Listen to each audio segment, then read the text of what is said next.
10 मई 1857 की सुबह आगाज हुआ एक नई क्रांति का, जब मेरठ से निकलकर विद्रोह की चिंगारी ने दिल्ली, कानपुर, लखनऊ, झांसी, बिहार समेत मध्य भारत में आग का रूप ले लिया, जिसमें सिपाहियों की भीड़ को चीरते हुए युद्ध के मैदान में आई झांसी की रानी लक्ष्मीबाई, जिन्होंने अपने अदम्य साहस का परिचय देते हुए अंग्रेजों के खिलाफ हुंकार भरी।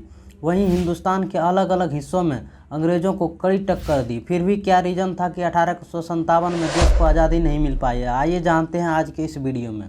इस कहानी का शुरुआत होता है टीपू सुल्तान की मृत्यु के बाद। लॉर्ड बेवेलजी ने मैसूर साम्राज्य के 2 जिलों को मराठों को देने को कहा, जिसे बाद में मना कर दिया गया। वहीं वायनाड, कोयम्बटूर, द्वारपुड़ी, श्रीरंगपट्टनम पर अधिकार कर लिया। इधर धीरे धीरे पूरे भारत में कंपनी अपनी हुकूमत का प्रसार कर रही थी। विस्तारवाद की नीति से ब्रिटिश ईस्ट इंडिया कंपनी आगे बढ़ रही थी। यह नीति लॉर्ड डलहौजी लेकर आए थे, जिसके अनुसार वैसे राज्य जिसका कोई उत्तराधिकारी नहीं था, ऐसे राज्यों का सत्ता इस कंपनी के हाथ में आ जाती थी। जाहिर सी बात है, इस नीति के तहत कंपनी अपना विस्तार कर रही थी।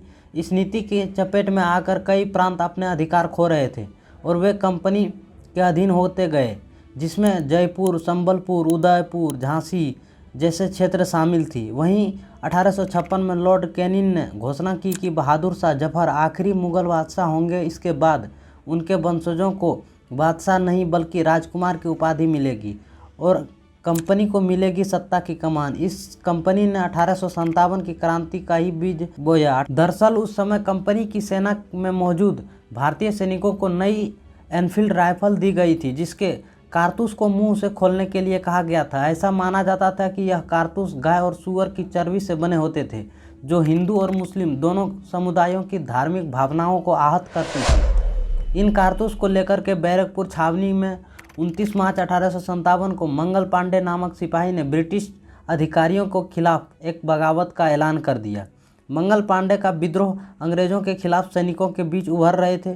गुस्से का प्रतीक बन गया था मंगल पांडे। उन्हें गिरफ्तार कर 8 अप्रैल 1857 को फांसी पर चढ़ा दिया गया। मंगल पांडे के फांसी के बाद अंग्रेजी सेना में शामिल भारतीय सिपाहियों ने खुलेआम विद्रोह किया। मेरठ की सीमा से लेकर के दिल्ली तक बढ़ा।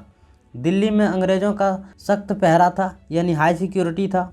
भारतीय सिपाही भी कहाँ पीछे हटने वाले थे। अंग्रेजों के पहरों को तोड़कर उन्होंने मुगल बादशाह जफर से मुलाकात की और उन्हें अपने विद्रोह का मुखिया चुना और अलग अलग प्रांतों में प्रमुख क्षेत्र ने विद्रोह की कमान संभाली। दिल्ली में बहादुर शाह जफर के नेतृत्व में अंग्रेजों के खिलाफ भारतीय सिपाहियों ने पूरा संघर्ष किया। हालांकि अंग्रेजों ने कुछ महीनों में दिल्ली पर पुनः कब्जा कर लिया, लेकिन तब तक यह विद्रोह आग की तरह पूरे देश में फैल चुका था, जिसमें झांसी में कमान संभाली थी रानी लक्ष्मीबाई। रानी लक्ष्मीबाई ने अंग्रेजों को कड़ी टक्कर दी, लेकिन दुख की बात है कि रानी लक्ष्मीबाई शहीद हो गई, लेकिन इनका पृथक शरीर को अंग्रेज छू तक नहीं पाए थे। वहीं नाना साहेब के नेतृत्व में कानपुर में विद्रोहियों ने अंग्रेजों के खिलाफ जबरदस्त संघर्ष किया। दूसरी ओर बेगम हजरत महल ने लखनऊ में अंग्रेजों के खिलाफ विद्रोह का नेतृत्व किया। उन्होंने अंग्रेजों के खिलाफ मजबूती से लड़ा। लखनऊ को कुछ वक्त के लिए ही सही, लेकिन अंग्रेजों की पहुंच से दूर रखा उन्होंने। हालांकि यह विद्रोह धीरे धीरे कमजोर पड़ गया। अंग्रेजों ने अपनी संगठित सेना और बेहतर हथियारों के बल पर विद्रोह को दबा दिया, लेकिन इस विद्रोह की गूंज ब्रिटिश संसद तक सुनाई दी, जिसके बाद कंपनी की सत्ता छीनकर भारत की कमान ब्रिटिश सरकार ने अपने हाथों में ले ली और इसके साथ ही इंडिया में ब्रिटिश शासन का स्थापना हो गया। वहीं ब्रिटिश मंत्रिमंडल के सदस्य को भारत भेजा गया और उसकी सहायता से परिषद का भी गठन किया गया, जिसे इंडिया काउंसिल कहा जाता था। इसके साथ ही भारत गवर्नर जनरल का पद बदलकर वायसराय का पद रख दिया गया और ब्रिटिश राज का सीधा प्रतिनिधित्व था। इस परिवर्तन के बाद लॉर्ड कैनिंग ने भारत के पहले वायसराय बने। विद्रोह के बाद देशवासियों के बीच जगह बनाने के लिए अंग्रेजों ने यह वादा किया कि वे भारत के लोगों के धर्म और सामाजिक रीति रिवाजों और परंपराओं का सम्मान करेंगे। 1857 की चोट के बाद अंग्रेजों ने सेना में भारतीय सिपाहियों को कम रखना चालू किया।